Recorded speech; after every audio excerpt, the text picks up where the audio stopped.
Hi, ഇന്ന് നമുക്ക് variety ആയിട്ടുള്ളൊരു ചിക്കൻ റോസ്റ്റ് നോക്കാം. കറുത്ത എള്ള് വെച്ചിട്ടാണ് ചെയ്യുന്നത്. എള്ള് ചിക്കൻ റോസ്റ്റ് അല്ലെങ്കിൽ നമ്മൾ തിൽ ചിക്കൻ റോസ്റ്റ് എന്ന് പറയും.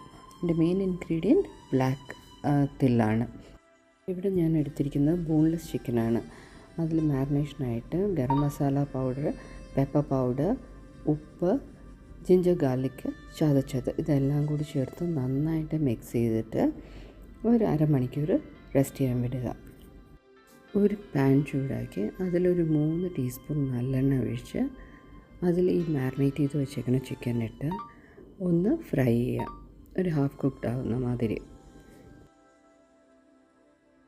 ഇനി മസാലയ്ക്കായിട്ട് വേണ്ടത് 1 കപ്പ് കറുത്ത എള്ള്, ഒരു നട്ട്മെഗിൻ്റെ കഷ്ണം, ഒരു 5-6 പെപ്പർ കോൺസ്, ഒരു 5-6 ക്ലോവ്, ഒരു കഷ്ണം സ്റ്റാർ അനസും, ഒരു കശ്മീരി ചില്ലിയും.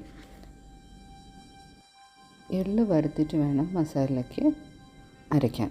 ഇത് എല്ലാം കൂടി മിക്സ് ചെയ്ത് നന്നായിട്ട് പേസ്റ്റായിട്ട് അരച്ചിട്ട് ഈ പേസ്റ്റ് ചിക്കനിലോട്ട് മിക്സ് ചെയ്ത് ഇച്ചിരി വെള്ളവും കൂടി ചേർത്ത് മിക്സ് ചെയ്ത് നല്ലോണം ചിക്കൻ വേവുന്നവരെ കുക്ക് ചെയ്ത് വഴറ്റിയെടുത്ത് കഴിഞ്ഞാൽ എള്ള് ചിക്കൻ റോസ്റ്റ് റെഡിയാകും.